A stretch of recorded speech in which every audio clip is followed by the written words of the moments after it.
Muy buenas tardes. Soy Luis Pompilio Sánchez y en nombre de la Dirección de Posgrado de la Facultad de Derecho de la Universidad Católica Andrés Bello, les doy la bienvenida a esta conferencia en línea que ofrecemos en el marco de la iniciativa UCAP al Aire. Esta actividad es organizada por el Programa de Especialización en Derecho Financiero. La especialización en Derecho Financiero es un posgrado de régimen semestral dirigido a profesionales del derecho, las ciencias fiscales, economía, administración, contaduría pública o disciplinas afines, interesados en ampliar y profundizar sus conocimientos y destrezas en el campo de los tributos y las finanzas públicas. Los invitamos a visitar nuestra página web www.ucap.edu.be, donde conseguirán toda la información necesaria sobre el programa, así como los requisitos y trámites para la postulación. El proceso de preinscripción para nuevos ingresos estará abierto hasta el 31 de julio de este año. Hoy nos acompaña el profesor Valmy Díaz Ibarra, quien nos hablará sobre COVID-19, ventas en línea e impuestos municipales. Valmy Díaz Ibarra es abogado, egresado de la Universidad Católica Andrés Bello, especialista en Derecho Tributario por la Universidad Central de Venezuela, profesor ancla del programa de especialización en Derecho Financiero de nuestra universidad. Cuenta con más de 20 años de experiencia en asesoría tributaria, corporativa y patrimonial y,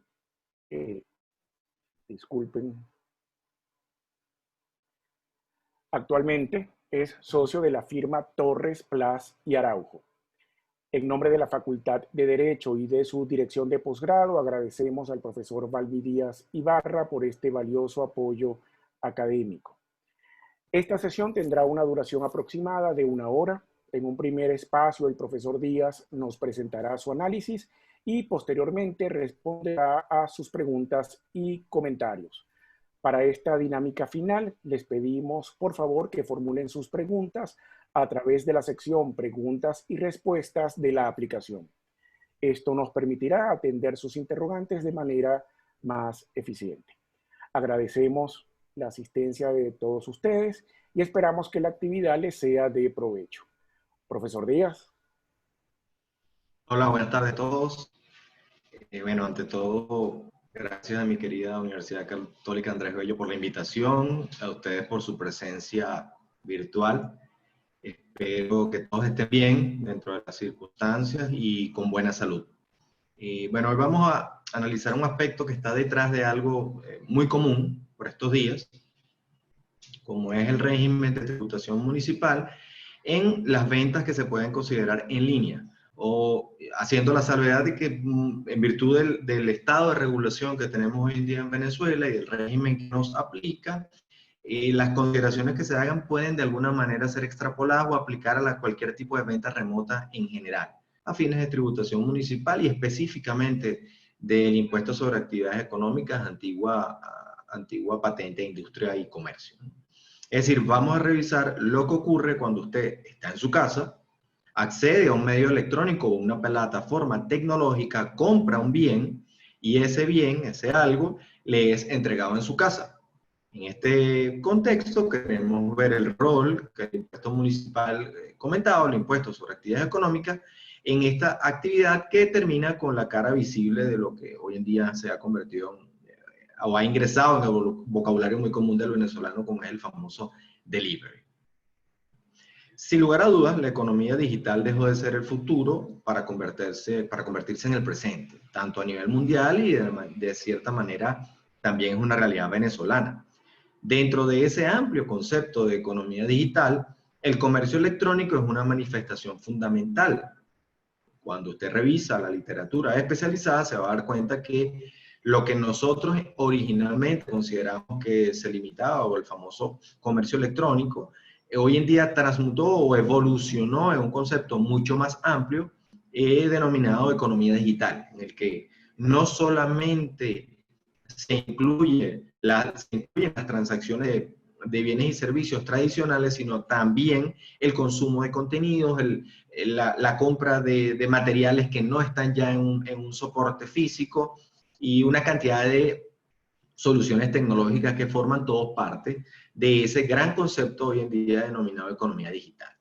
Ahora, uno de los elementos que al día de hoy todavía más complicados que existen en este asunto, lo encontramos en las dificultades que plantea la ausencia de presencia física en muchas de las operaciones comerciales que se llevan a cabo en el marco de la economía digital. Bajo la óptica tradicional de imposición, para la mayoría de los tributos, dentro de los cuales se incluye el impuesto sobre actividades económicas venezolano, la ausencia de presencia física en una jurisdicción suele resultar en que esa operación no esté sujeta a impuestos en ese lugar, por carecer de la vinculación territorial que deriva de la presencia física del proveedor de bienes y servicios. Esa situación ha llevado a que en el contexto internacional haya surgido todo un movimiento que pretende sujetar a imposición esas operaciones bajo el concepto de que el vínculo no necesariamente debería derivar de una presencia física, sino que puede existir una presencia digital, como es la que se verifica cuando un servicio de economía colaborativa o un comerciante tiene acceso a un mercado de manera remota o a través de medios tecnológicos. Ese es el debate que se está dando en el contexto internacional. Es uno de los elementos que está incluido dentro de la iniciativa BEPS de la OCDE y por eso es un elemento fundamental a analizar. Como evidentemente Venezuela, la economía venezolana está todavía años luz de ponerse a la par de estas discusiones, tenemos todavía regulaciones o convivimos en una realidad en la que hay avances. Por un lado, los negocios siempre avanzan más rápido que las regulaciones. Eso es un paradigma, al menos de la modernidad humana. Y estamos entonces en Venezuela todavía conviviendo con un marco de reglas bastante, podemos decir así, retrasado con respecto a las realidades que se están dando a nivel mundial y aún todavía atrasado quizás en las manifestaciones económicas y de operaciones que se están dando en nuestro país. En esta sesión, entonces, teniendo en cuenta ese contexto, nos vamos a concentrar en una modalidad específica dentro de ese gran océano que es la economía digital, una modalidad comercial que se ha hecho muy común en Venezuela y que se ha visto incrementada en virtud de la pandemia resultante del COVID-19. Estamos hablando de la venta de bienes con la ayuda o la asistencia de plataformas digitales. Cuando se piensa en la Venezuela actual, el desarrollo tecnológico no es necesariamente algo que nos venga a la cabeza. Pero el comercio electrónico está mucho más avanzado de lo que ese contexto, el comercio electrónico venezolano está mucho más avanzado de lo que ese contexto nos pudiera sugerir. Entonces, sin embargo, no todas las operaciones de ventas de bienes que ocurren con intervención de alguna forma de una plataforma tecnológica califican como verdaderas ventas de comercio electrónico o de e-commerce, porque en puridad de conceptos no lo son. Entonces, en ese contexto podemos ver que Venezuela podemos llegar a ver con cierta medida los dos extremos del espectro, porque usted puede ir desde una operación en la que la plataforma electrónica o el medio tecnológico sirve simplemente con fines promocionales y la compra de ese bien se concreta de la manera tradicional en una tienda física. Ahí usted tiene una situación en la que hay intervención de la tecnología, pero que no está cumpliendo con los parámetros que sugiere un comercio electrónico o una economía digital. En ese caso, el medio tecnológico está funcionando de manera equivalente a lo que eran los medios tradicionales de publicidad antiguamente, como pueden ser un comercial en televisión, un spot publicitario en radio, o un impreso en un periódico o en una revista, o inclusive usted puede ir a los famosos propagandas o los previews de un cine. En este caso, la plataforma tecnológica le está dando exposición al producto, pero la venta, la operación de venta, que es la actividad económica relevante a los fines de la tributación municipal, se está concretando de la manera tradicional. ¿Cuál es la manera tradicional a la que nos estamos refiriendo? Cuando se juntan de manera física, vamos a decirlo así, en nuestro plano terrenal, no en el plano virtual, se juntan vendedor y comprador y cruzan voluntades y hacen intercambio de bienes por dinero. Entonces, en ese primer extremo del espectro, usted tiene intervención de la plataforma tecnológica, pero realmente, cuando usted lo analiza, realmente no hay una operación de comercio electrónico.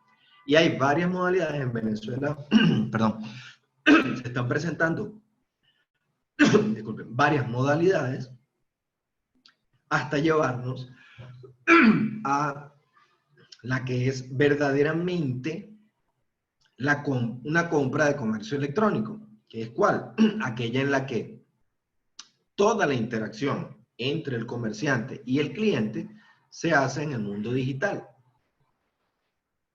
Es decir, el producto se promociona de manera digital, el consumidor accede a ese conocimiento de manera digital, el consumidor manifiesta su voluntad de compra dentro del mundo virtual, el comprador accede, la compra se materializa, todo en el plano virtual, inclusive el pago se realiza de esta forma, y lo único que ocurre en el plano terrenal, por llamarlo de alguna manera, es la entrega o el delivery del producto. Entonces, eso se puede decir que a los efectos venezolanos y al día de hoy son los dos extremos en los que un sinfín de operaciones se pueden dar en Venezuela. Cuando usted está hablando de una operación realizada en este extremo, es decir, una que es en puridad de concepto, una operación de comercio electrónico, muy probablemente está entrando en el mundo de las ventas remotas, porque el vendedor está ubicado en un lugar y el comprador está ubicado en otro. Como el impuesto sobre actividades económicas es un impuesto eminentemente territorial y que por ende se circunscribe a la jurisdicción física o territorial de un municipio en particular, cuando el vendedor y el comprador están ambos dentro de la misma jurisdicción, usted no va a tener una situación digna de estudio relevante, porque todo está ocurriendo dentro de la misma jurisdicción.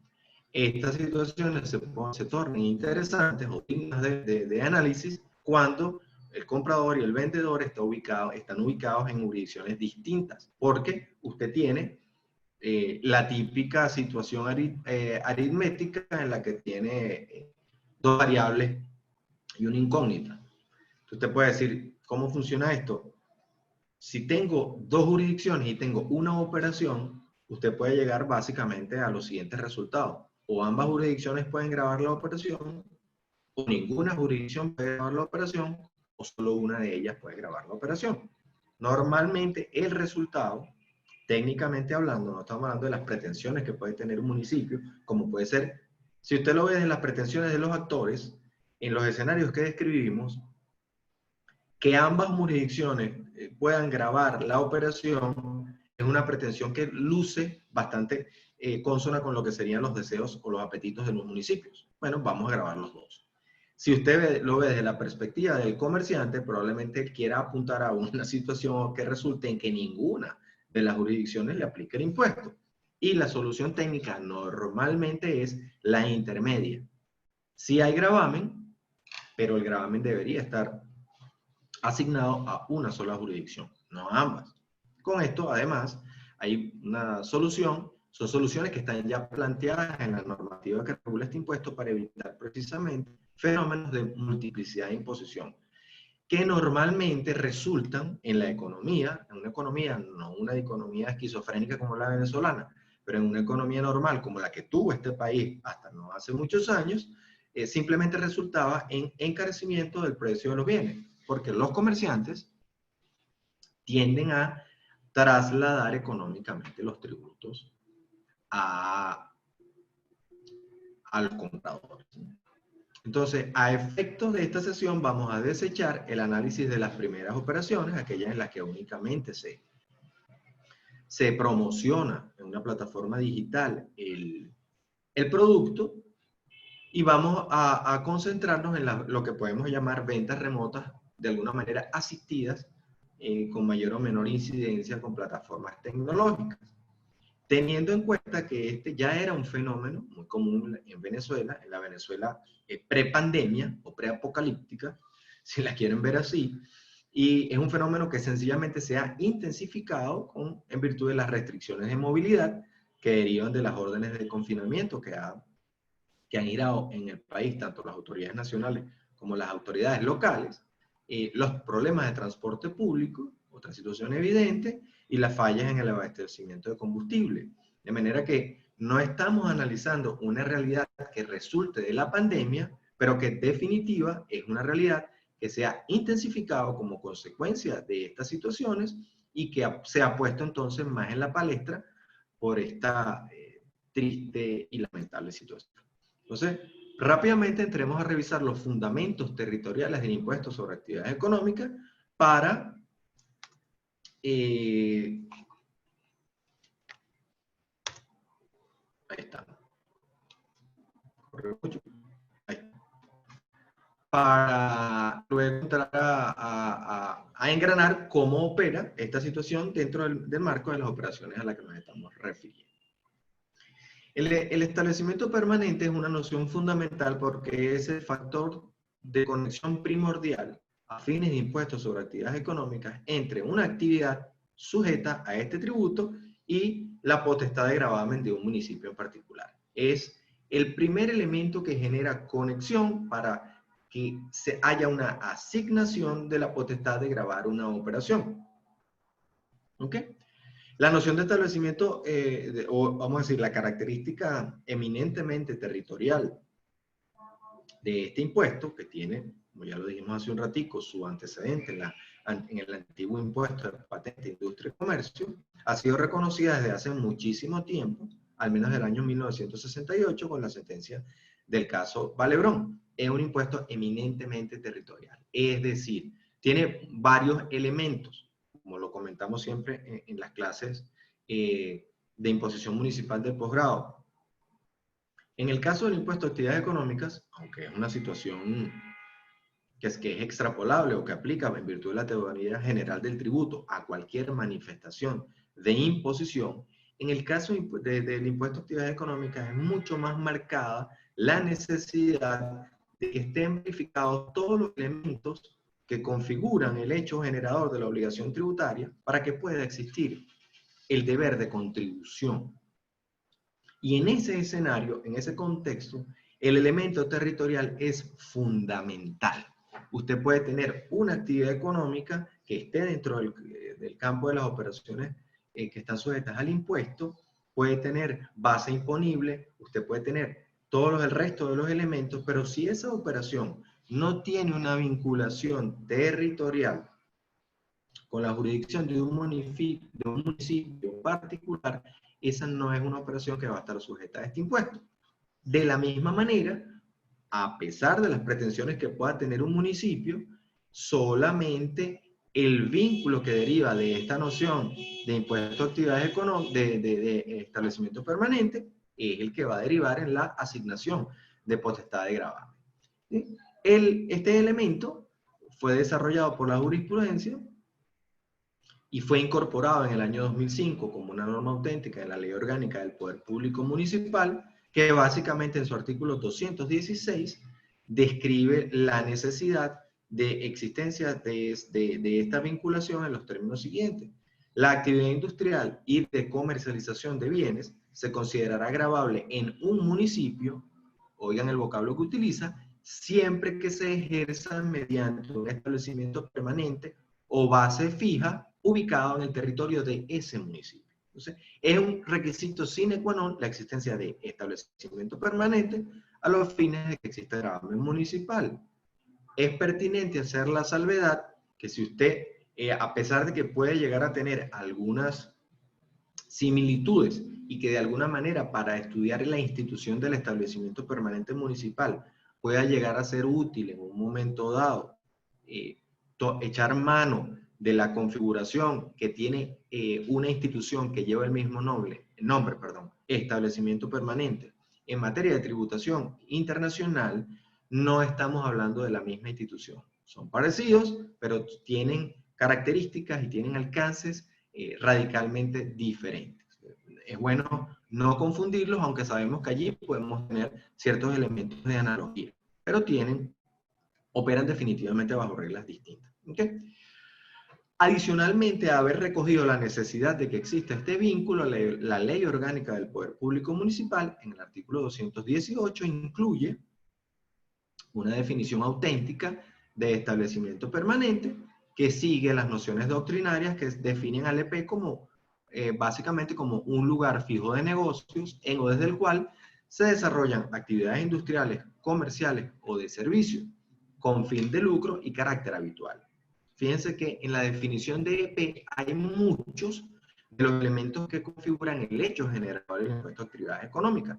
Requiere finalidad de lucro, requiere el carácter de habitualidad, tiene que haber una actividad que se denomina una actividad económica que abarca industria, comercio o servicio y tiene que ser desarrollada a través de un establecimiento permanente que esté ubicado en un municipio o que se desarrolle desde un municipio.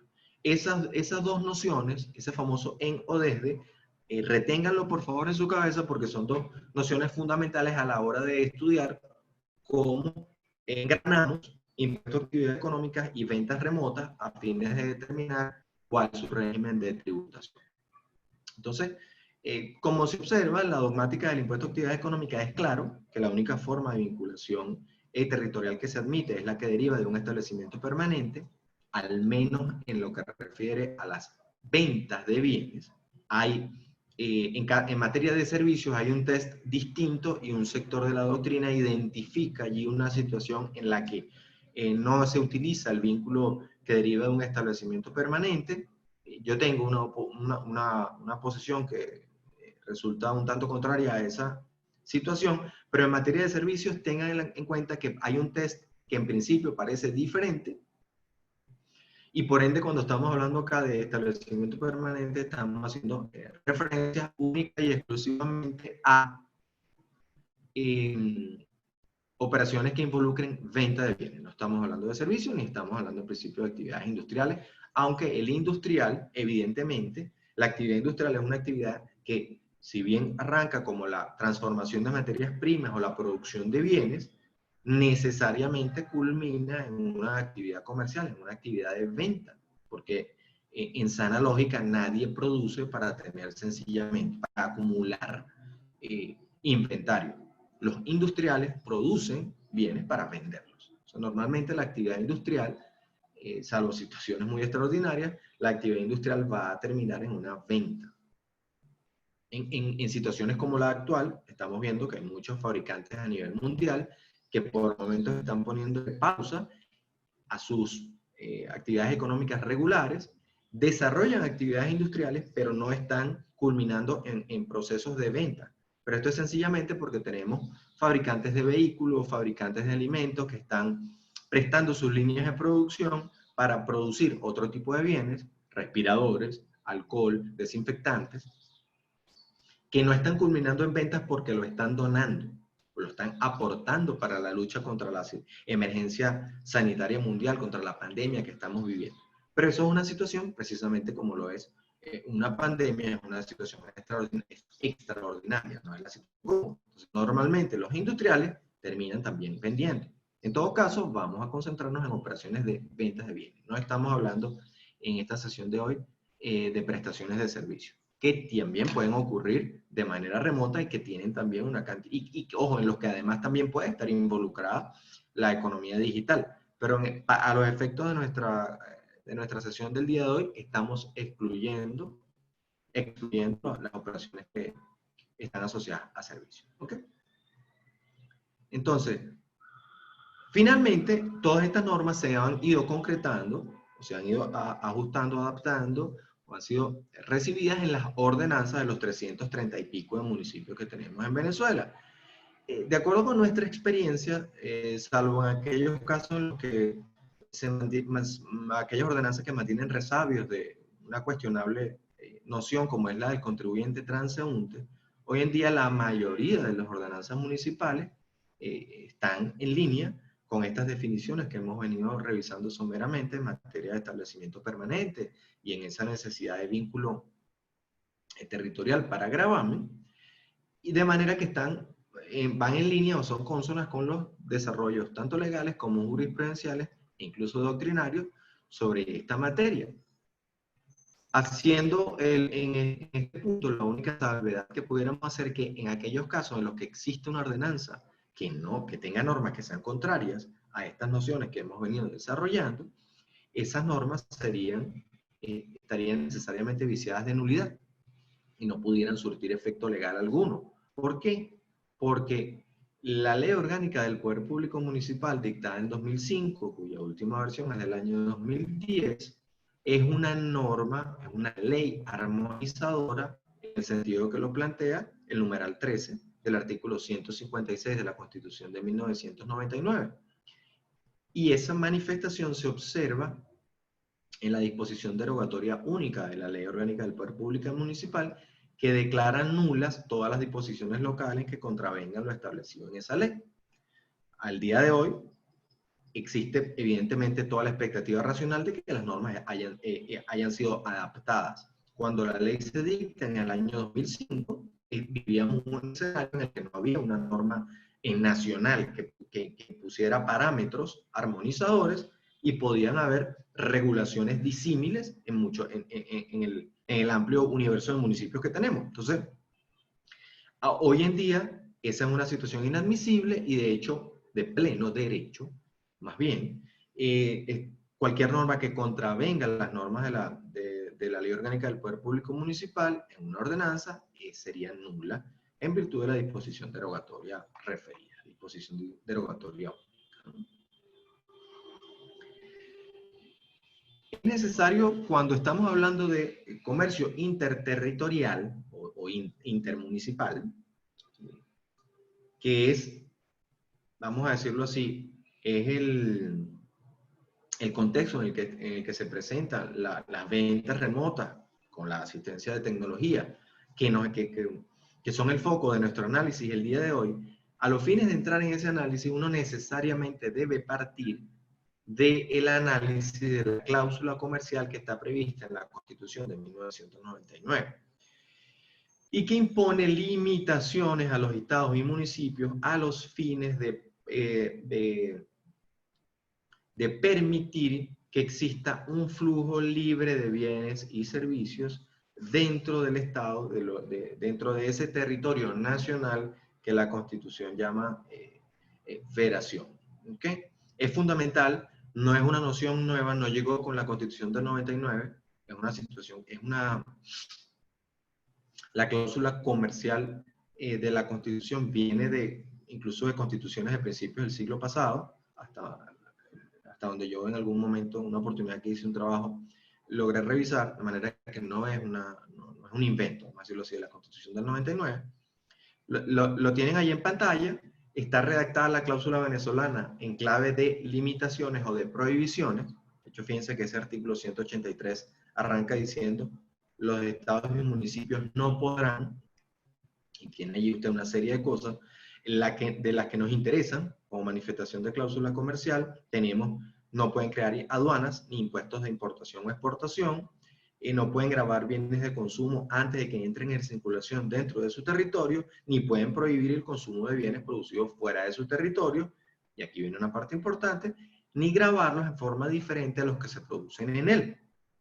Fíjense que hay un mandato expreso a: absténganse, señores estados, absténganse, señores municipios, de hacer estas cosas, porque yo, constituyente, considero que estos, es decir, que no hayan aduanas, que no hayan prohibiciones al consumo de bienes antes de que entren en un territorio, o que se prohíba el consumo de bienes producidos en otro lugar, o se les grave de manera distinta, para entrar un poquito que se le haga más gravoso su tratamiento. Con esto lo que quiero es proteger la economía nacional y el libre tránsito de bienes y servicios. Entonces, se busca evitar que existan barreras al comercio interestadal o intermunicipal constituyendo entonces un elemento fundamental e inherente a la forma de Estado federal que la Constitución establece y esboza.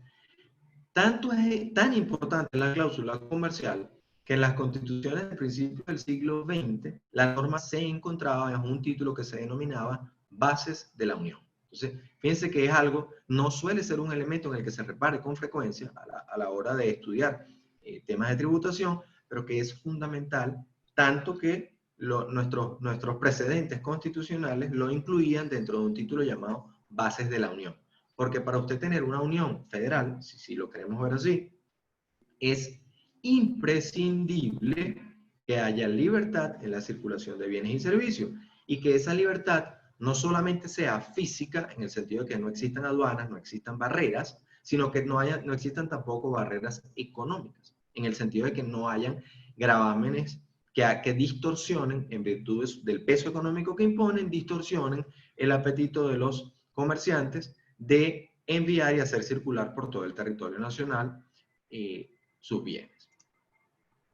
Entonces, teniendo en cuenta lo anterior, es claro que la institución del establecimiento permanente a fines de impuesto a actividades económicas viene determinado por esa, entre otros elementos, por la cláusula comercial de la Constitución.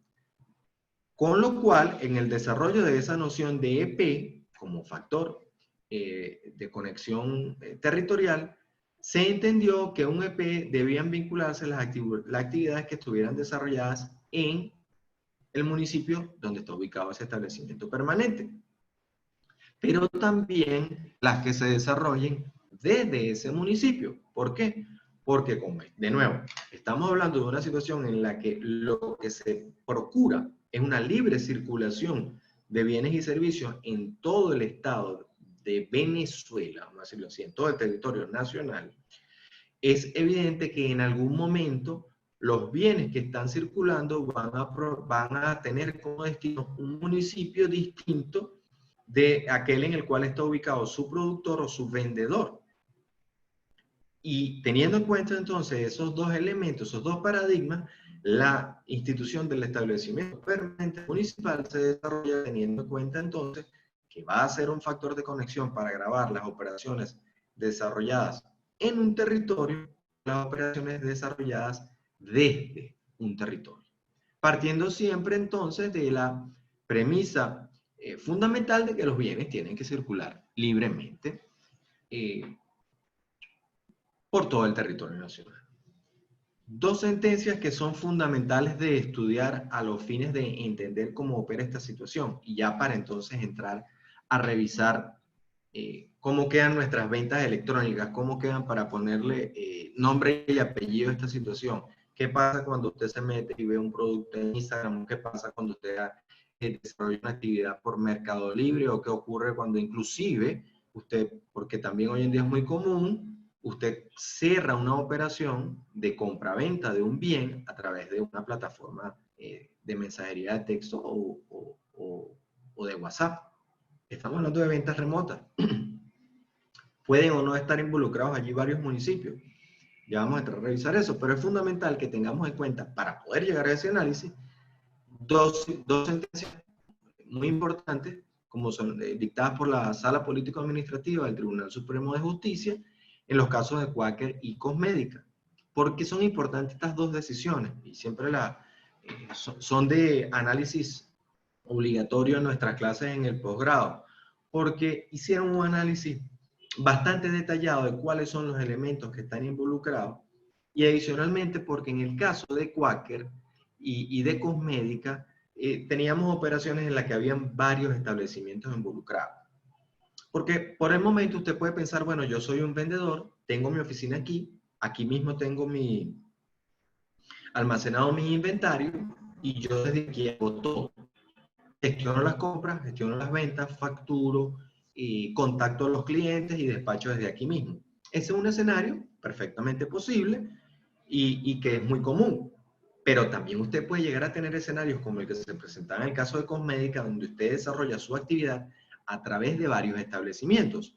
Sobre todo si tenemos en cuenta nuevamente que la idea es alcanzar a todo el territorio nacional. Entonces usted puede tener un establecimiento donde se desarrolla parte de la actividad ubicada en un municipio X, otro establecimiento donde desarrolla otra porción de la actividad ubicado en un municipio y puede tener clientes ubicados en un municipio Z. Cuando hay multiplicidad de establecimientos y por ende que están ubicados además en municipios diferentes, tenga usted, porque esto es prácticamente un axioma, no solo de la tributación en Venezuela, sino de cualquier parte del mundo. Mientras usted más autoridades tributarias involucre, más problemas va a tener, porque va a tener más pretensiones de gravamen sobre las actividades económicas. Eso es casi tanto una acción cuando usted dice, donde hay 3 abogados hay 6 opiniones. Es más o menos así. ¿Ok? Entonces, ¿qué nos dijeron las sentencias de los casos Cosmédica y Quaker? Fíjense, en el caso de Cosmédica, era un contribuyente que operaba de la siguiente manera. Los vendedores de esta compañía estaban ubicados en un establecimiento que tenía sede en el municipio de Chacao. Desde ese lugar, estos señores se trasladaban a los establecimientos de sus clientes y le ofrecían los productos. ¿Ok? Entonces, estos señores iban, ofrecían y tomaban pedidos. Sin embargo, los pedidos eran remitidos exactamente como los recibían los vendedores, se los remitían a los analistas y gerentes de la compañía que estaban ubicados en Chacao. Ellos allí eran quienes aprobaban si se le iba a vender o no a un cliente, porque hacían revisión de historial de crédito, historial de pagos, quién era ese señor. Una vez que estos señores en Chacao aprobaban la venta se concretaba y se le giraban instrucciones a un segundo establecimiento que estaba ubicado en otro municipio, también del estado Miranda, que era el municipio de Cristóbal Rojas, que era donde estaba el almacén y se llevaba a cabo labores de almacenaje. Desde allí se facturaba y desde allí se despachaban los productos. Entonces usted tenía, en principio, 2 establecimientos donde estaban los analistas de crédito y aprobadores de las compras, y el municipio donde estaba ubicado el almacén y desde el cual se facturaba y se despachaba la mercancía. Pero adicionalmente usted podía involucrar un tercero, 4, quinto, sexto o décimo municipio porque iba a tener si los clientes no estaban ubicados en Chacao ni en Rojas, pues entonces usted iba a tener también otro elemento allí involucrado, que era el municipio en el cual estaba ubicado el cliente.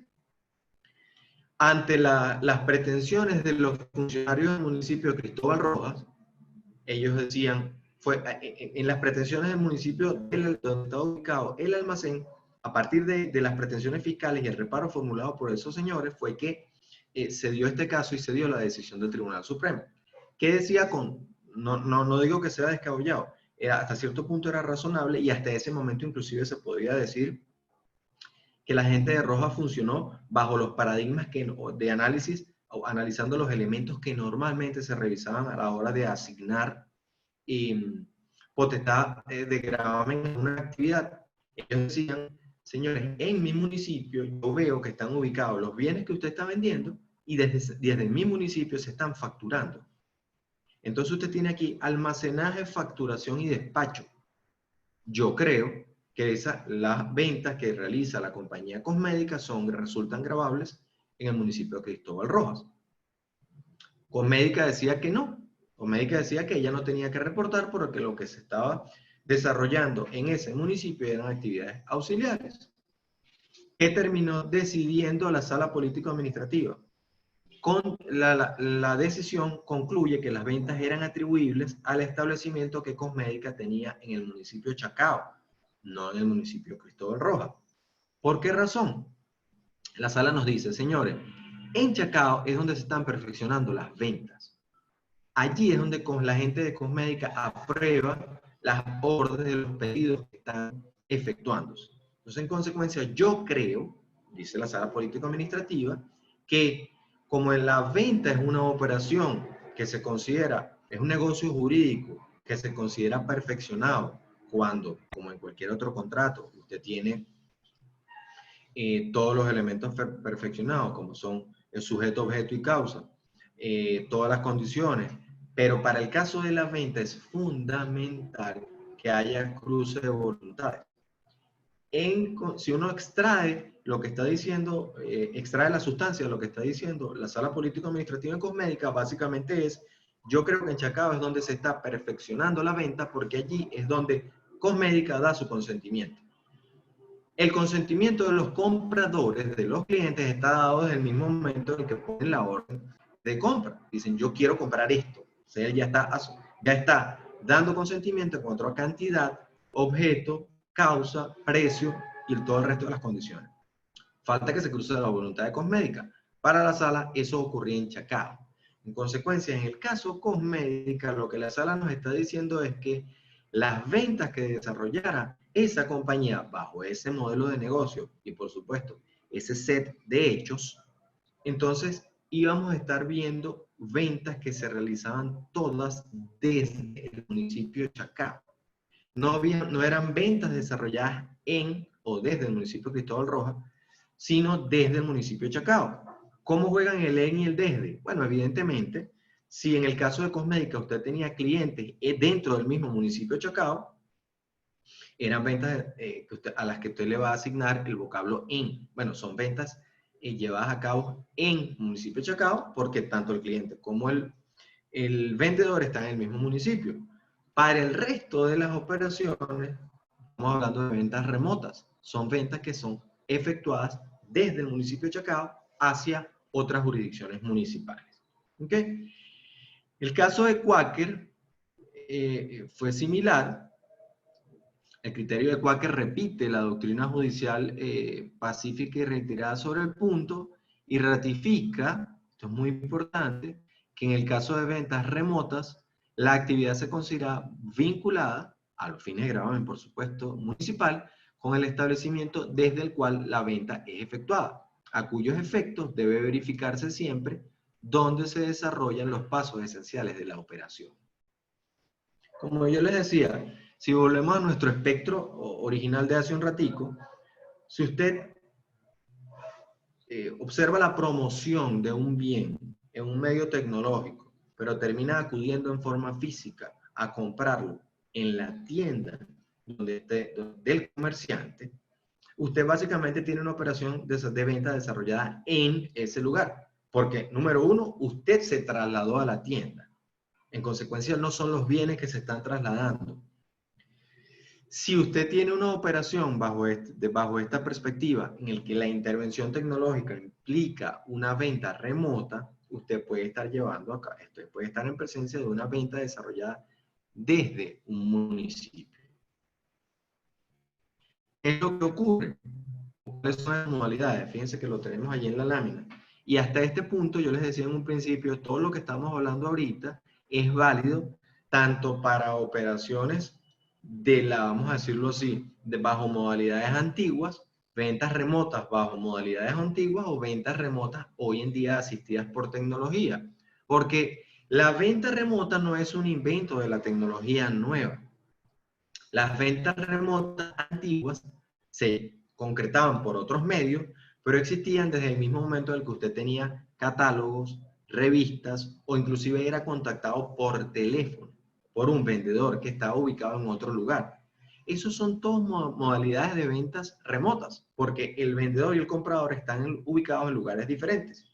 Quizás el ingrediente que nos introduce y que es, por supuesto, un elemento que cambia radicalmente la situación o los efectos que puede tener. Pero el elemento fundamental de las nuevas ventas remotas es cuánto se desarrolla en ese mundo virtual que nos plantean o que nos aportan las plataformas digitales o los medios electrónicos. Eso es fundamental. Las ventas remotas antiguas normalmente se remitían a la promoción y a la forma de contactar al cliente, pero el resto era más o menos tradicional. En el caso de las ventas electrónicas hoy en día, fíjense si vemos las láminas, tenemos que podemos estar entre operaciones que son totalmente pactadas y ejecutadas a distancia, operaciones que son parcialmente pactadas y ejecutadas a distancia, que es lo que tenemos en la que puede haber una coexistencia entre la venta y el famoso delivery. ¿A qué me refiero con esto? Las ventas que son totalmente pactadas y ejecutadas a distancia, usted las puede ver tanto en la modalidad moderna electrónica como en la modalidad antigua.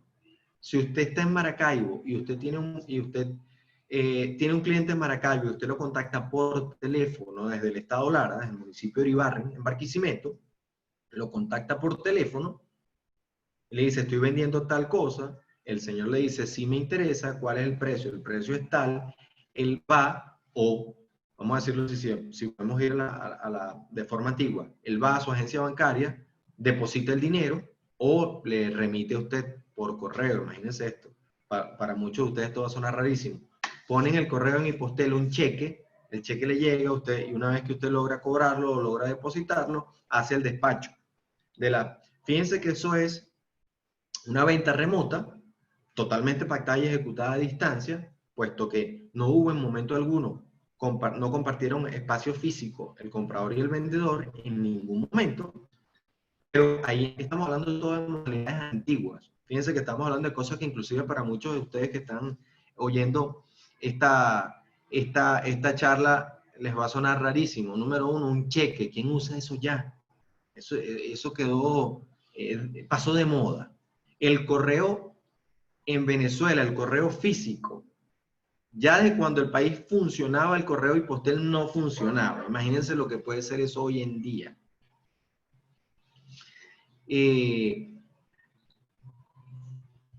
Alguien está levantando la mano. Si me dan, ya yo voy a terminar 3, 4, 5 minuticos y podemos abrir para hacer preguntas y respuestas. Como estoy ahorita compartiendo la pantalla, hablando con ustedes, pasando las láminas, no he pasado por el chat. Ya voy a pasar por el chat, que me imagino que también pueden haber por allí preguntas. Déjenme 5 minuticos que ya terminamos. De hecho, estamos un poquito pasados de la hora. Y entramos a la pregunta y respuesta que puede quizás ser más enriquecedora. Pero como les decía, usted puede tener ventas totalmente pactadas y ejecutadas a distancia. Usted puede tener ventas parcialmente pactadas, porque imaginen, vamos nuevamente a nuestra modalidad anterior del uso del teléfono. Llamamos por teléfono, contactamos a un cliente, le decimos que tenemos ciertas cosas y el señor dice, me interesa, pero yo necesito ver al menos una muestra. Entonces usted tenía allí, se abrían dos posibilidades, o mandaba un vendedor que iba con un maletincito en el que había muestras, pensemos en algo típico, muy común, telas. Entonces el señor iba con un catálogo así de telas y decía, bueno, estos son los mostrarios. Había un primer contacto que era remoto por teléfono, o inclusive podía llegar a ser por carta, pero la operación termina pactándose a la antigua, face to face, en persona. Entonces, ahí usted tiene un mix. Y tiene lo que yo pongo allí como coexistencia entre la venta y el delivery, es que también usted puede tener operaciones en las que no necesariamente porque haya delivery la venta es remota. Porque imagínense que ustedes van a una tienda físicamente, se prueban una ropa, cualquiera, se prueban un par de zapatos y el señor les dice, yo no los tengo que fabricar, los tengo que mandar a pedir o los tengo en otro local. Usted los deja pagados y dice, pero yo te los hago llegar a su casa y les hacen la entrega, el delivery de los bienes que usted compró, se los hacen un día, 2 horas o un rato después.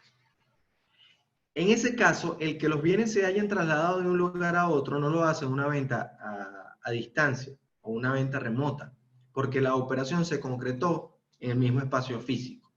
Entonces, les pongo eso allí porque no necesariamente el que haya por ahí un señor en una moto o en una bicicleta rodando con unos paquetes, eso es necesariamente una operación de venta remota o venta a distancia.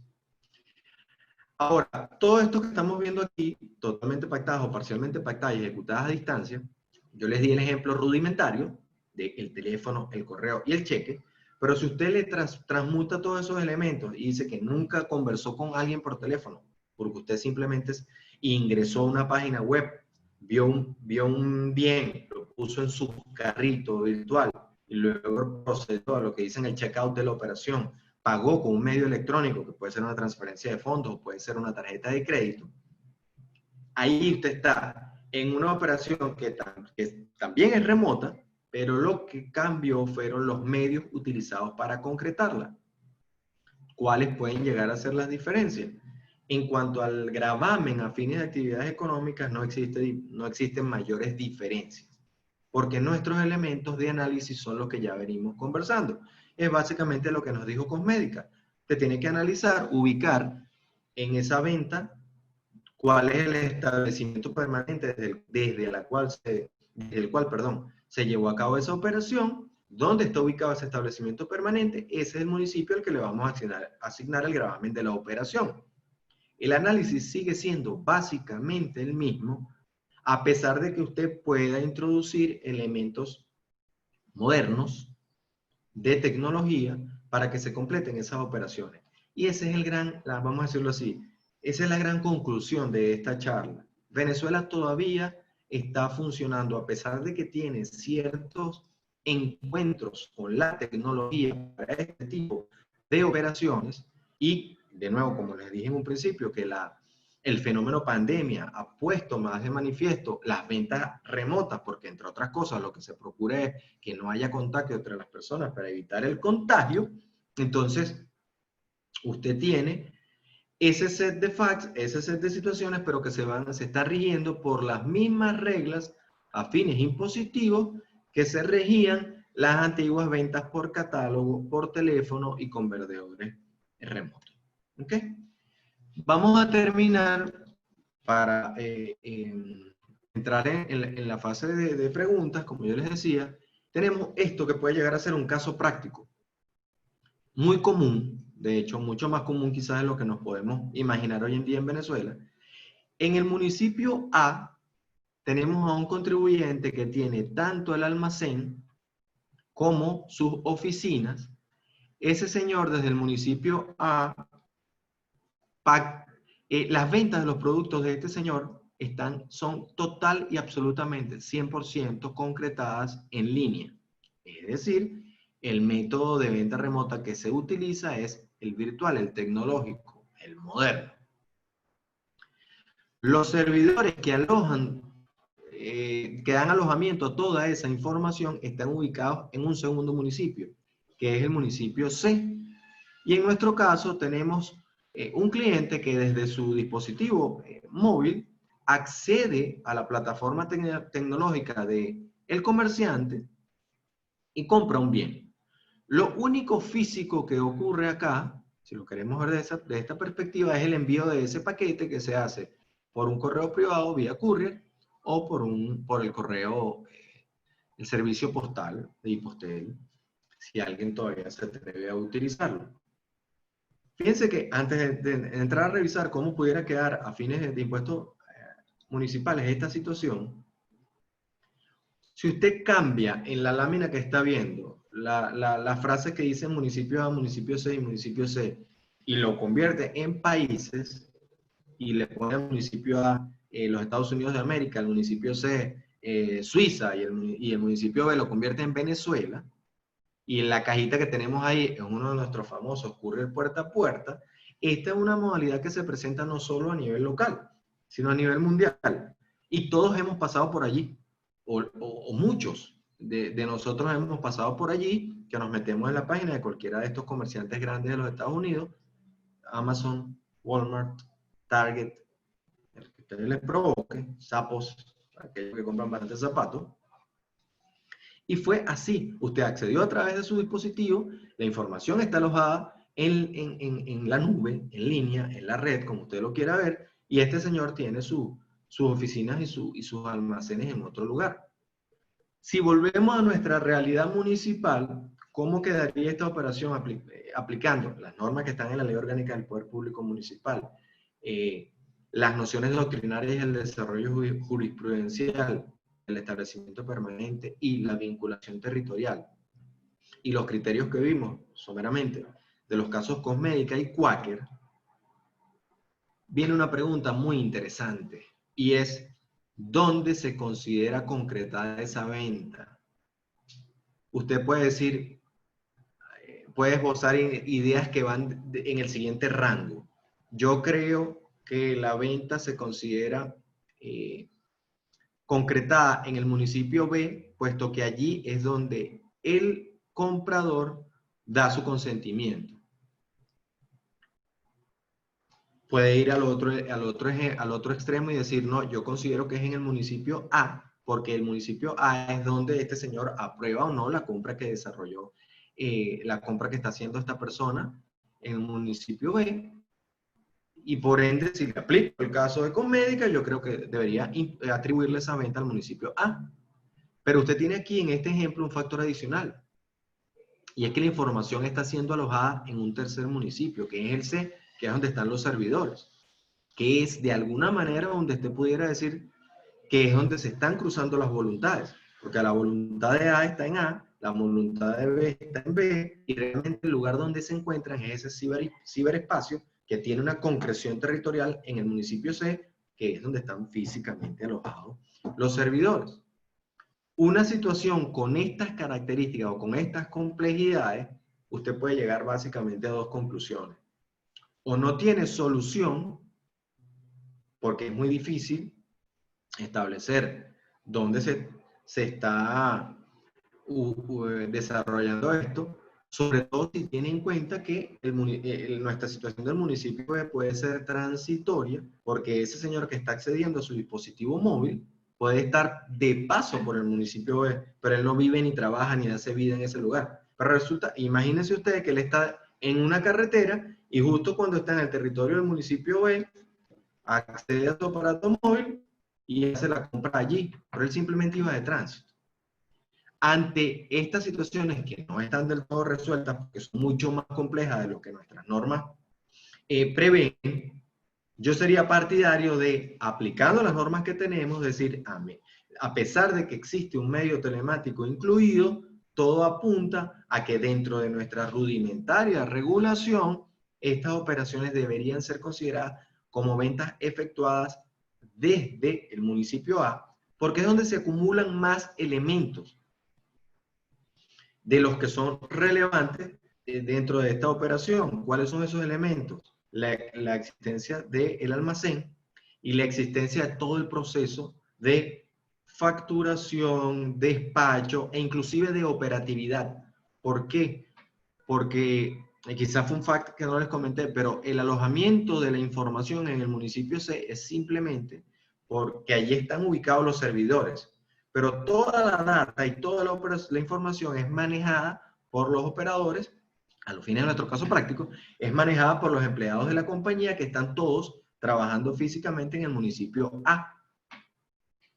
En este caso, entonces, a pesar de que tenemos un elemento que nos genera muchas dudas, como es, uno, el acceso móvil por parte del comprador a la plataforma tecnológica, y dos, el alojamiento de la información, o la única manera que tenemos de aterrizar todo eso que está ocurriendo en el ciberespacio es a través de su vínculo con un territorio en virtud de la ubicación de los servidores.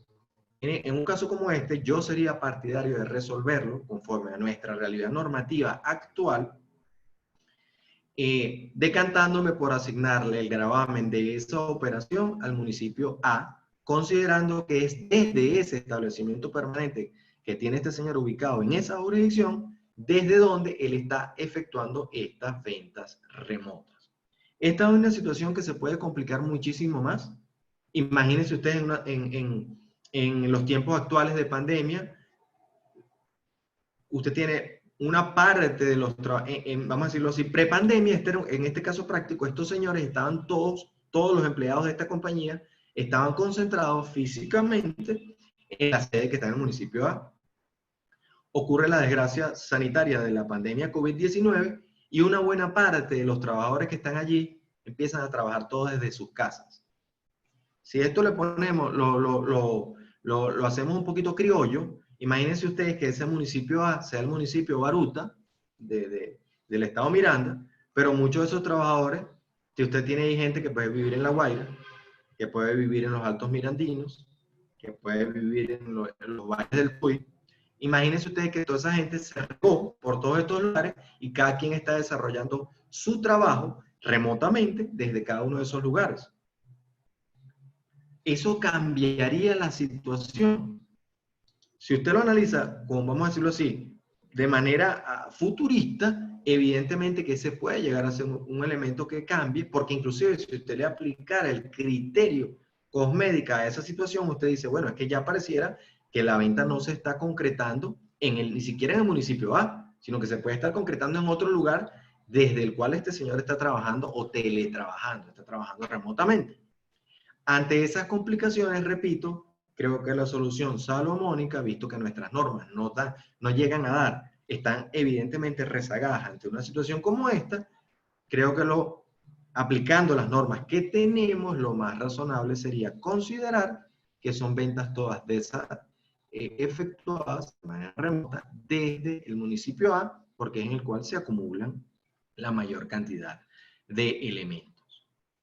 Esto usted lo puede hacer menos complejo y lo piensa en situaciones que usted está viviendo el día de hoy. Oye, yo hice una compra de mis provisiones, no quise ir al supermercado, hice mi compra semanal o mensual o quincenal de víveres y hortalizas, y usted va a tener ahí, bueno, quizás yo los contacto de manera telemática, pero la venta se puede llegar, se concreta de la misma manera, es una venta desarrollada desde la ubicación del comerciante. Como también tenemos ejemplos en Venezuela de operaciones que se concretan 100% de manera telemática. En esos casos, por el momento, yo, de nuevo, concluiría que deben ser operaciones como el caso práctico que estamos viendo, que deberían atribuírsele tributariamente al municipio A. No solamente porque es una solución pragmática o salomónica, bueno, es que este es lo menos complicado, no, sino que las reglas que tenemos en la actualidad tienden hacia una solución de esa naturaleza y que además, lejos de crear conflicto, lo que estaría es dando certeza a una operación económica. Con esto yo creo que podemos dar por concluido la charla. Déjenme ver si puedo acceder a las preguntas y las voy a ir respondiendo. Las tengo aquí en pantalla. Profe, no sé si usted quiera decir algo. No, profesor, lo que le propongo, que quizás sea un poco más fácil, es Dígame. que yo le voy formulando las preguntas que están registradas en la sección y así usted puede irlas preparando y responderlas. ¿También? Perfecto, ¿Sí? Luis. Perfecto. Sí, dentro de las preguntas tenemos acá una formulada por Jesús Patiño. Él plantea lo siguiente, profesor. ¿Qué opina de los servicios Rappi que se encargan de hacer mandados entre distintos municipios donde hay dos compañías involucradas? Una que conecta los puntos y hace el envío y otra que vende. Sí, Rappi, yo no sé si Rappi existe en Venezuela, ¿eh? Lo vi mucho en el sur, en Argentina, en Uruguay, pero entiendo el concepto.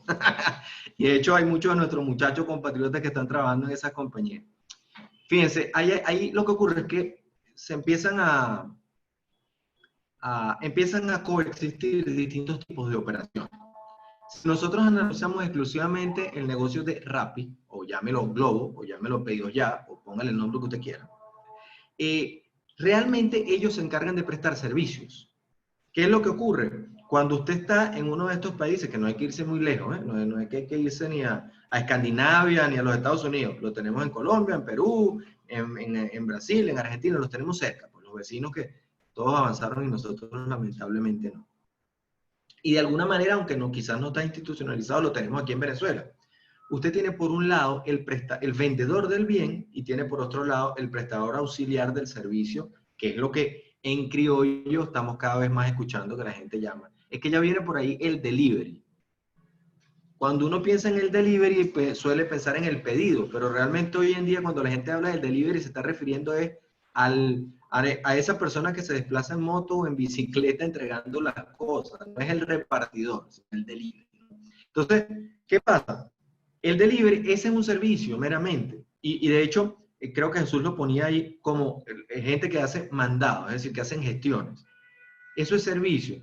Entonces, yo les decía, Jesús arrancó por quizás una situación que es muy interesante de análisis, pero que se supone en principio que excede el alcance de lo que estábamos hablando hoy, porque hoy justamente para evitar la complejidad, las limitaciones de tiempo, preferí limitarlo a las ventas, pero para no dejarlo vamos a decirlo así, sin dejarlo sin responder. Cuando se mezclan esas dos cosas, Jesús, habría que analizar cómo se plantea la operación. Si estamos hablando que el servicio del delivery, el Rappi, es auxiliar, o si eso es lo principal, o si sencillamente usted está pagando por el delivery, o usted está pagando por la cosa que compró, o está pagando por las dos separadas. Porque usted puede llegar a tener desde lo siguiente. Llamo al profesor Luis Pompilio que está vendiendo franelas, o está vendiendo cualquier cosa, le está vendiendo muebles. Le digo, oh, profe, me parece buenísimo ese mueble que vi, yo necesito una silla de esa naturaleza. Y el profesor me dice, bueno, mira, Valmy, la silla cuesta X monto, para ponerlo real, la silla cuesta $50, tú la vienes a buscar, quieres que te la mande, porque si te la mando, el delivery, el repartidor cobra $10 más, entonces tú me pagas 60 y tienes tu silla en tu casa. En ese caso que yo les acabo de escribir, la silla vale 50 y usted le dice de una vez, le hace disclosure al vendedor, le dice, y el delivery es aparte y vale tanto. Yo como vendedor lo único que estoy haciendo allí es facilitándote la entrega, pero no es algo que yo haga. Entonces, ahí son dos operaciones totalmente escindibles. Una es la venta, una es el servicio de entrega.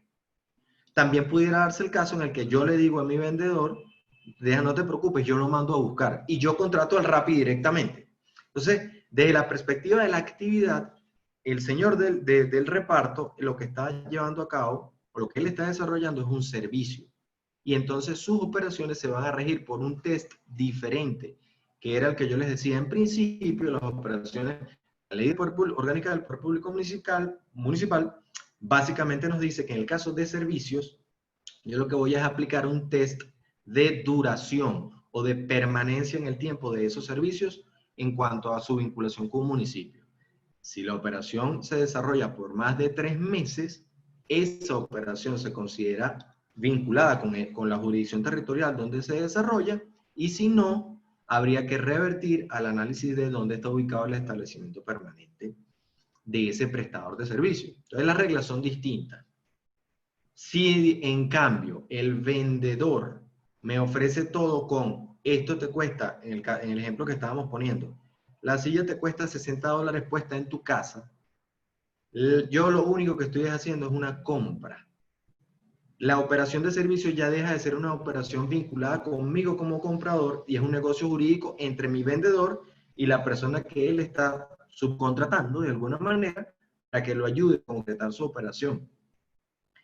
De cara al prestador de servicio, se le van a aplicar a él exclusivamente sus reglas, porque son operaciones de servicio.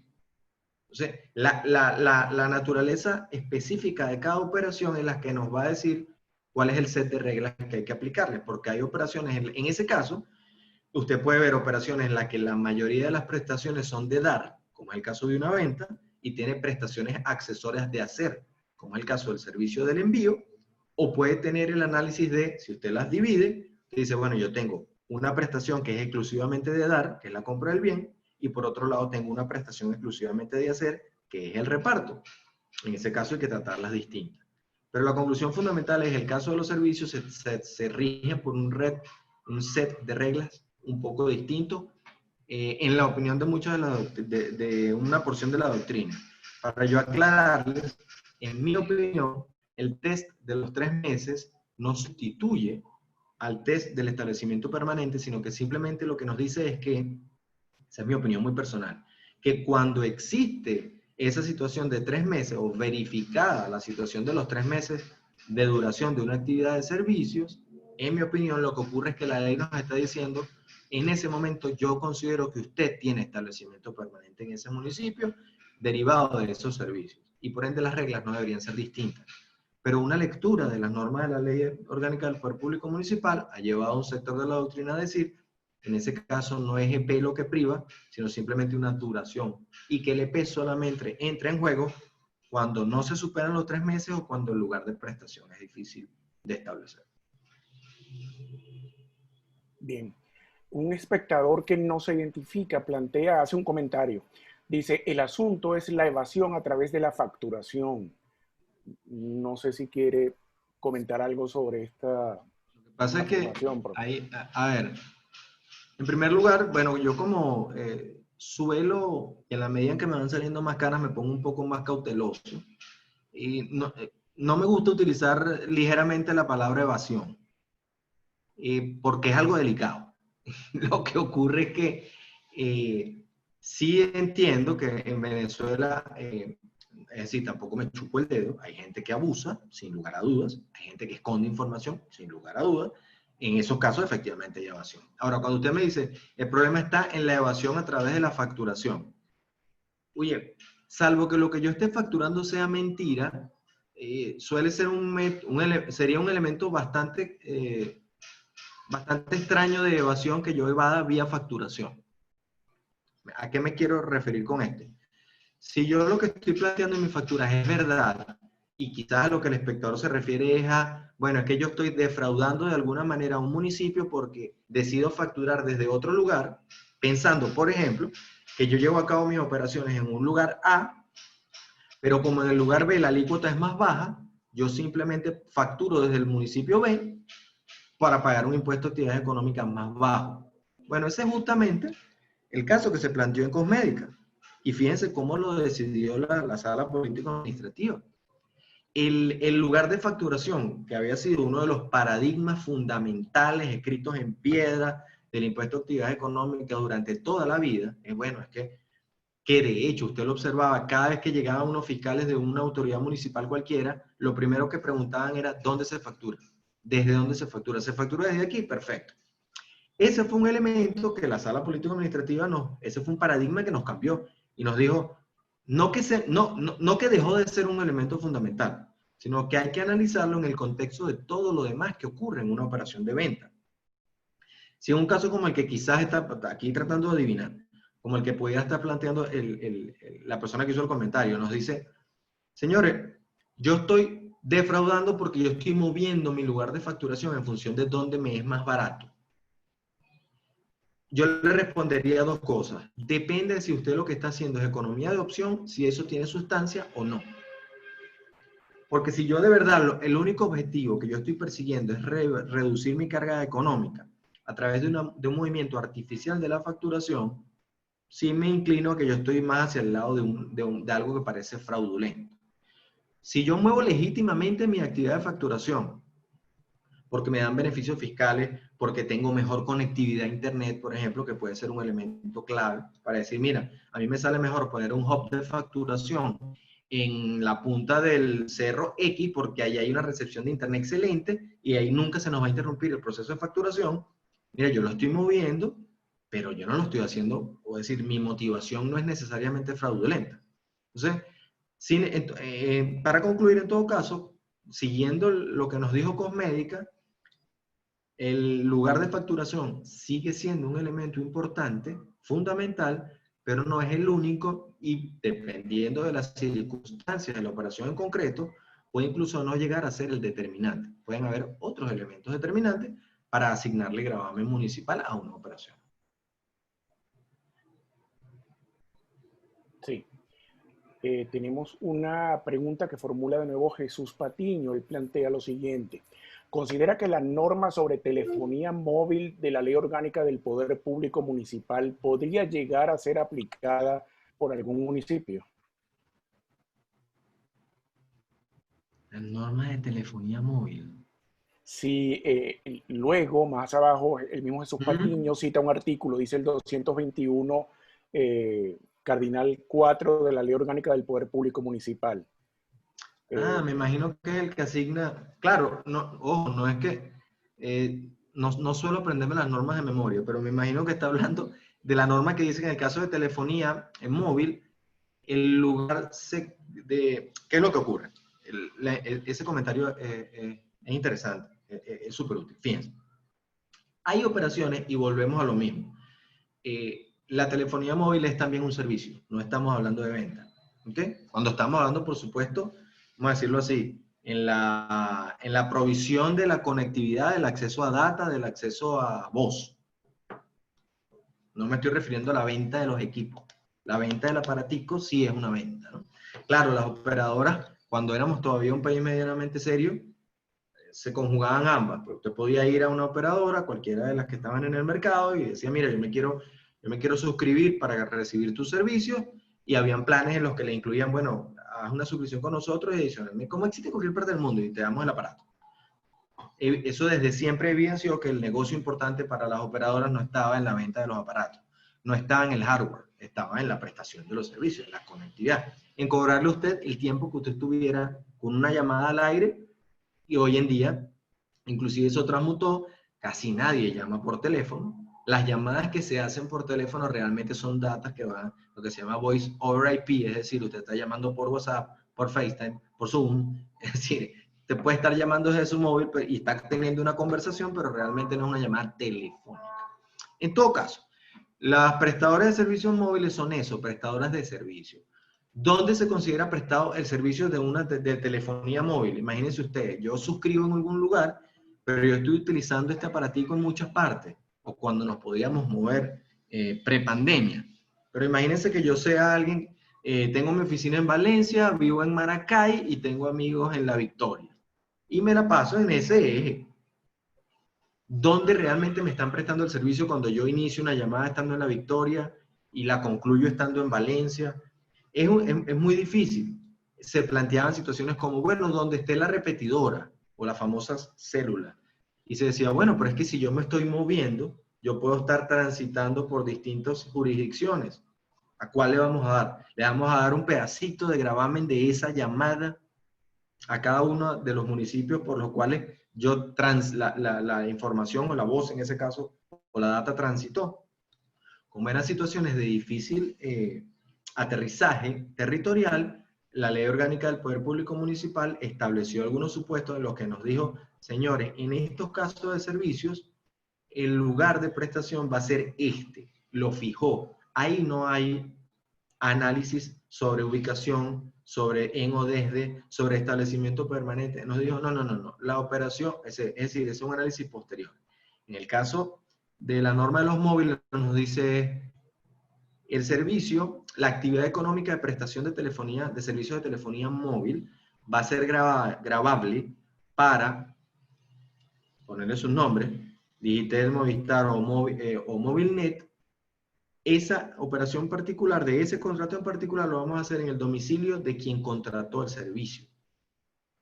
No, y con eso se generó certeza. Cuando Jesús preguntaba, ¿será que algún municipio pudiera aplicar esa norma?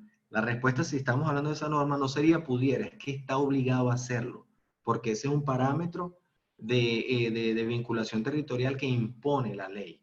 No es optativo, es obligatorio cumplimiento. Sí. Andrés Tagliaferro plantea lo siguiente, no sé si quizás ya el tópico fue respondido en preguntas anteriores, se lo formulo. Dice lo siguiente, siendo que plataformas muy populares de e-commerce en Venezuela obtienen lucro a partir de la realización no de ventas, sino de una actividad de intermediación, servicio, ¿pudiera hacer algún comentario sobre cómo se haría la determinación de la jurisdicción donde se presta el servicio en esos casos? Sí, correcto. Eso tiene nombre y apellido, si queremos, hay varios, pero bueno, yo no suelo tener problema en nombrar a la gente por su nombre, como me suele agradar que me nombren a mí. Le podemos poner nombre Mercado Libre, por ejemplo. Es una plataforma, hay varias, ¿no? Pero esa es como, vamos a decirlo así, la más visible. Efectivamente, ¿qué hacen ellos? Ellos son, de hecho, en una época, si la memoria no me traiciona, ese tipo de plataformas se promocionaban como un marketplace, es decir, un mercado, un lugar. Ellos dicen, yo no soy el vendedor. El vendedor es Valmy Díaz y el comprador es Andrés. Yo lo que hago es que me presto para ser el medio en el que el lugar virtual, donde ustedes se van a conseguir y además proveo de alguna manera cierta garantía en cuanto a las reputaciones de las dos puntas, como se le dice en criollo. Bueno, el vendedor tiene un perfil y usted lo puede revisar y dice, bueno, a mí Mercado Libre me está diciendo que este señor ha concretado satisfactoriamente el 100% de sus operaciones, eso a mí me da cierta confianza, Y por otro lado, el vendedor dice, bueno, a mí me dice que Valmy Díaz ha comprado 1000 veces en Mercado Libre, nunca le ha quedado mal a nadie, entonces yo estoy dispuesto a vender. En ese caso, la venta es una situación totalmente extraña a la plataforma. Aunque ellos, hay ciertas modalidades, hoy en día creo que ya no está vigente, pero en una época ellos inclusive, uno lo ve en otros países, por ejemplo el caso de Mercado Libre, en Argentina, que es donde nació, el Mercado Pago es una plataforma de pago bastante grande, pero ellos a veces le permitían concretar todo, el pago inclusive. Hoy en día en el caso venezolano está un poco más reducido a, yo los pongo a ustedes de acuerdo y ustedes arreglan. Una vez que se concreta, de alguna manera, la operación en ese marketplace virtual, vendedor y comprador se ponen de acuerdo. ¿Cómo te pago? ¿Cómo me entregas? ¿Cómo me envías? ¿O cómo lo busco? Muy bien. El servicio, vamos revirtiendo a la pregunta de Andrés, el servicio de la plataforma, ¿cómo se trata? Como cualquier servicio prestado por cualquier proveedor de servicios en Venezuela. Es decir, en ese caso, el carácter tecnológico o telemático o de ciberespacio o de elementos de ciberespacio que se involucran, creo que no hacen mayor diferencia. Es un servicio cualquiera donde se presta el servicio, porque nuevamente estamos en una situación un poco difusa porque hay un ciberespacio involucrado. De alguna manera usted pudiera decir que se presta desde el lugar principal en el cual está ubicada la plataforma, porque desde allí es que se gestiona y se hace posible que la plataforma exista para que la gente se concrete y esa actividad de facilitar el encuentro de esa cantidad, de ese grupo y masa de vendedores y ese grupo y masa de compradores, es un servicio que se lleva a cabo en el sitio en el cual están ubicados los trabajadores de la plataforma. ¿Okay? Creo que no hay gran diferencia. Sí. Finalmente, Adriana Brito lo felicita por la ponencia, agradece la actividad y consulta si la conferencia va a estar disponible posteriormente, porque tiene problemas de conexión. Varios de los asistentes reportaron problemas de conexión y entonces les informamos que sí, esta conferencia va a ser publicada en los canales de YouTube de la Escuela de Derecho y de la Dirección de Posgrado. La publicación será anunciada por las redes. Profesor Valmy, no hay más preguntas. Muchísimas gracias por la actividad. No sé si quiere darnos unas palabras finales. No, muchas gracias a ustedes. Siempre es muy agradable compartir estos temas que tanto nos apasionan. Y para mí, por supuesto, siempre un gusto apoyar a mi universidad, no solamente donde me gradué, sino donde he también desarrollado una buena parte de mi actividad docente. Les deseo de verdad lo mejor a todos. Son tiempos difíciles, pero tengamos fe en que en algún momento vamos a recobrar un poco nuestra normalidad. Nuevamente, mis mejores deseos para la salud de ustedes y los suyos. Y aquí estamos siempre a la orden para ayudarlo en lo que puedan necesitar en estos temas. Sí, de nuevo muchas gracias al profesor Valmy Díaz Ibarra por esta interesante disertación. El profesor Díaz, como hemos dicho, es profesor ancla de nuestro programa de especialización en Derecho Financiero, siempre presto a apoyarnos en las actividades organizadas desde la Dirección de Posgrado. Gracias a ustedes por asistir. Los invitamos nuevamente a visitar nuestra página web www.ucap.edu.be, donde podrán conocer nuestra oferta en estudios de cuarto nivel. La Facultad de Derecho de la Universidad Católica Andrés Bello cuenta con programas de ampliación, programas de estudios avanzados y especializaciones en diversas áreas del saber jurídico y con un doctorado en Derecho. Las preinscripciones para todos nuestros programas estarán abiertas hasta el 31 de julio de este año. Síganos en nuestras redes sociales. A través de ellas les informamos sobre la programación de todas las actividades preparadas por nuestra universidad en el marco de la iniciativa UCAP al aire. La próxima conferencia en línea organizada por los estudios de posgrado está planificada para el próximo jueves, pasado mañana, 18 de junio. Allí tendremos a la profesora Andrea Trocel, que a las 9 de la mañana conversará con nosotros sobre el procedimiento administrativo electrónico y la buena administración. Nuestras redes sociales son @enlaucap, @postgradoucap y @ucap virtual. La grabación de esta conferencia, como les decíamos, será publicada en los canales y redes sociales de la Escuela de Derecho y de los estudios de posgrado. Muchísimas gracias a todos y feliz tarde. Profesor Balmi, gracias, que esté muy bien. Luego.